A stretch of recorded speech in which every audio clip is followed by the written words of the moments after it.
go toban, chuig piléir crin díreach trí a chos clé. Thug sémas ó rígáin cúnadom, dul síos go dtín baranco ná an luchtán, chun go bhéiteach lucht leis freistal orm. Curú tornací mar géag, stúrúlum, ná fág an tornací níos faide ná 4 úr a chléig agla mórga. Bhí an cosáin síos có cruachta gur a bhégan dom grim dagan a cuineáil an síontán agla go ditin an talamh. Dhéanna doctúr I gach éireacht an chanámh I chos a snáime ach daire an canáil lufa. Dainneán an díhil bégan dom an chos I heascar fad. Féta marál a férinne bhfuil cos lums in a week. My mother told me that his father, my grandfather, was a very sort of proud, strong man, you know, the real manly type. And when they got word via the hospital that he was said to have been wounded, and he was very upset about it. She said that, which was unusual for him, such a strong man, you know. So they're all worried about him, I'd say. No, bhí anim ní mar cheanmháthair faoi céir a halách dá mac go báig a bhí trid sa Spáinn, agus bhí sé grá Padraig ar son go deocha sé séir agus go deocha sé reis go hÉireann. Ach nóir do gcuineach é de cur methar telegram cuaithe I grá go raibh sé gunta ach go raibh sé sláán. Agus nóir a tháinig fear a fuis leis a telegram, cur sé an telegram I lámh mar cheanmháthair go crosta agus dúirt sé ba cógam mbeadh sé marmh tá sé ag tríd na Chríost.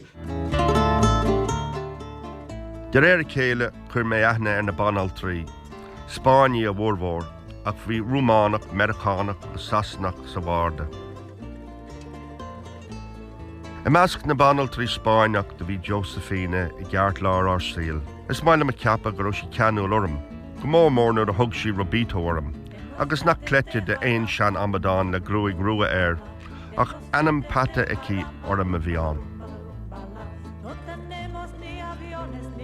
An uair deirg a chonig me Josephine ná am nolig in a dhé sin, nuair an éondí le na hógla geile go raibh méid fágáil na háite.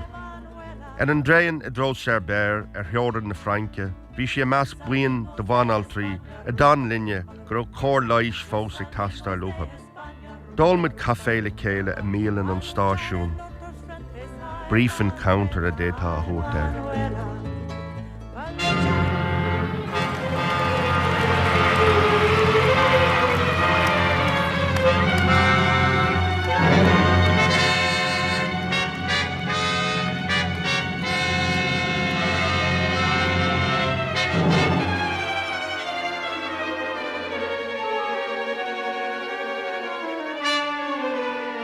People who came back and were regarded by the general population as having fought for communism and against the Catholic Church could expect a severe reaction. One thing you find is that a lot of Irish people who fought in the international brigades either don't return to Ireland or they return and very shortly leave again to another country where they can express their political opinions and where they won't be the victims of police surveillance or harassment or simple things like not getting a job. Bhí machar ag obair mar bhúntóir I Munscoil. Nuair a tháinig sé rás an Spáinn, well, ní raibh seans dá leidige obair áil I Scoil Cathartha. Ach bhí anáil leis apóstáil sa Scoil Dúdach.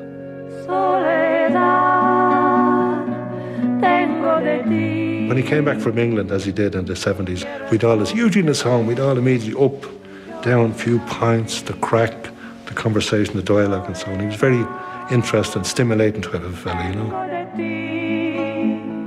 For years he never mentioned Spain. In fact, the story we knew about the leg down, and there used to be this hairy story that, well, he was in London in the war of the bombing, and then another fairy story that he fell down the steps of a plane. It was only, I don't know why this happened, but then we discovered, my mother told me, must have been in me late teens, early 20s, Spain, what's his eye? He was in Spain. Then it sort of emerged and started probing. Dhéann sé rodéile a léirigh céú ullmhíonach agus céú armúil agus bhí sé ná scríobh sé scéal eachtraí sa Spáinn as Gaeilge. So léirigh sé sin an rábhíige don Gaeilge ach gur bhhail leis na scéalta bhain leis a choráscóir an fóbail. He wrote streams of stuff, all little anecdotes, experience of an Irishman in Spain. Spain meant a lot to him. The people he met in Spain had an enormous impact on him in the sense that he had a huge admiration for her, and he went to Spain and he wanted to record it, and he also felt it important it would be written in the Irish language.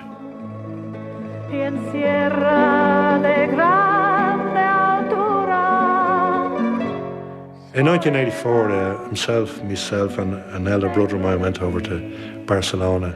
We hired a car and we went touring around the battlefields, Gandesa, Corbera, where he was wounded and so on, and he was describing the scene to us.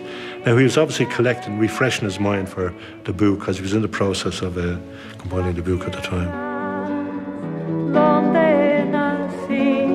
Níor bhfuil maithar león go dtí go raibh sa Spáinn féin, agus féidir cardúil go mór in dhé sin, ach dairg atra agus céir Brendan Byrne ceist maithar uair amháin, cad ba cúis leis an titim amach, agus ní mar ráma áthar in ná cuiineh in éacha, ach dúirt sé, he was an awkward whore, so dinis Brendan an scéil sin dón féin, agus thosaigh ón ag gairí, agus dúirt sé, tá ceartaige, is awkward whore mé, céir sin mar lech cuineacháin. When he was in hospital in Spain, he became friendly with this nurse, Josephina. About a year before he died, he used to give me all his papers to take, and he gave me these letters. Sort of dismissed it, sort of it died out. And he must have been enamoured of her, obviously, because she had an effect on him, because he still remembered the years afterwards, For me litter Josephina, mi a Kirdó Robito. Ní rahri imach daman na mohukáin. Es bioga hogan sé na moha his sin a hach con cin, blúr a pápéir, crotáí, fiú sciirte boga. Bé an dáta litter deirg fianna ó Malaga na Spáinne ná an téanú lá danar mí níla ní géad agus 13.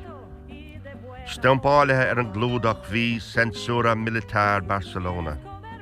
Immel an chlúdaí hí na focail salúd a Franco arriba Spáinne. Bhí an phoblacht marabh gan daut. Frente de grandeza, allí tienen una fonda.